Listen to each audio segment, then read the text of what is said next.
we're going to do the lightning round.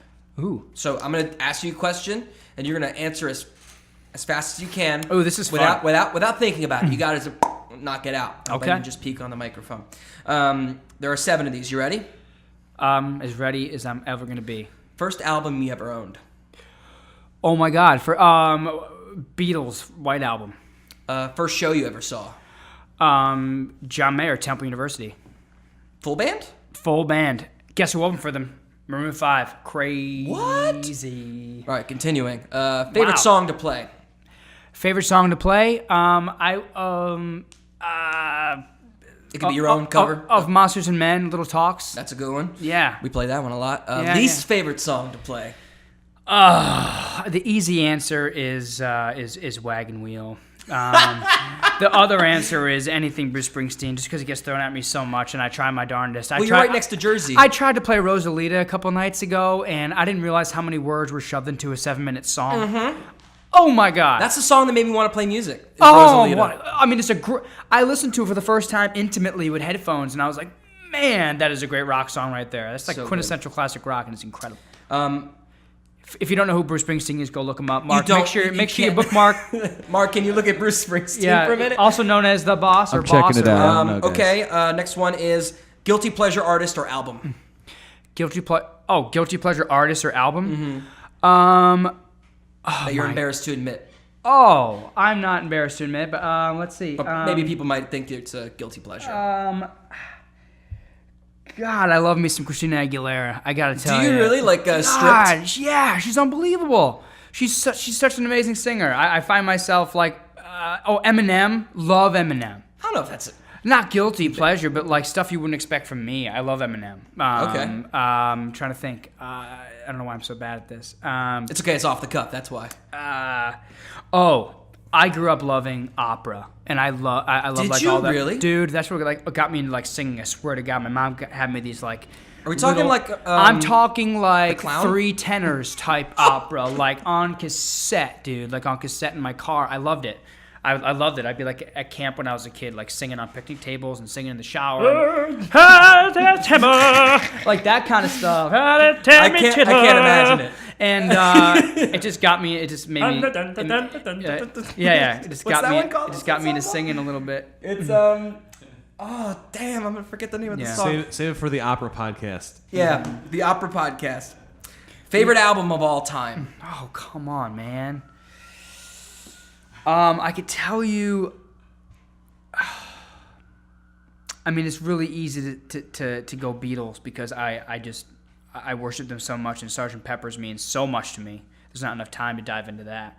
I can tell you one that I always say, it is a Wilco album, and it's Sky Blue Sky, only because it's not an album that Wilco fans think about as much. It's kind of the record that made them sound like a different band than they ever were. You know, it's not like that California Stars type Wilco. It's a little more.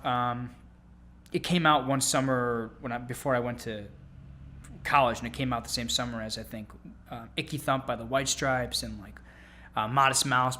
We Were Dead Before the Ship Even Sank, and that really formed a lot of new, popular, different music at the time of my life. It kind of changed the way I listen to music. So that's a good one. Definitely. Least well-known artist that people should know about. Oh man, I can't say Rob Tate, right? No, he's a douche. Yeah, he's a douche. Least well-known artist. Someone you know doesn't have a lot of traction right now that people should know about. I'll tell you what, man. I'd be pretty remiss if I didn't just mention people from the trip, just because it's been a long time. Here's the problem being a musician: you don't get to go out and see enough. Mm-hmm. You just don't. You're able to I can go listen to this video online or this or that, but you just don't get to go. Because we work every Friday and Saturday usually as musicians. I don't see nearly enough. Oh no, let me go this way. There's somebody I heard at a house show one time. Josh Miller is somebody. Oh, Joshua Chase Miller?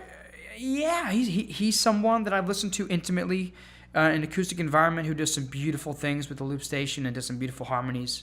Mm-hmm. He's working on a record. Yeah, man. The Rachel Andies of the world, the Pete Hills of the world, like all these people. I've just never. It's been a long time since I've been in a room with somebody and I go, wow, it just. People who say there's not good music out there either are just saying that because they're bitter about the music that is out there, or they just haven't looked. It's there.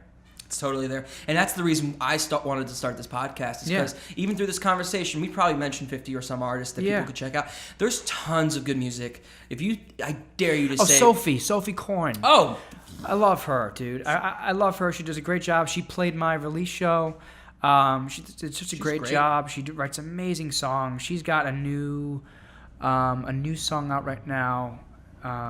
Permission, I believe it's called. Okay. You can fact check me, but that just came out and that's getting some traction. Only I could tell Mark what to look up.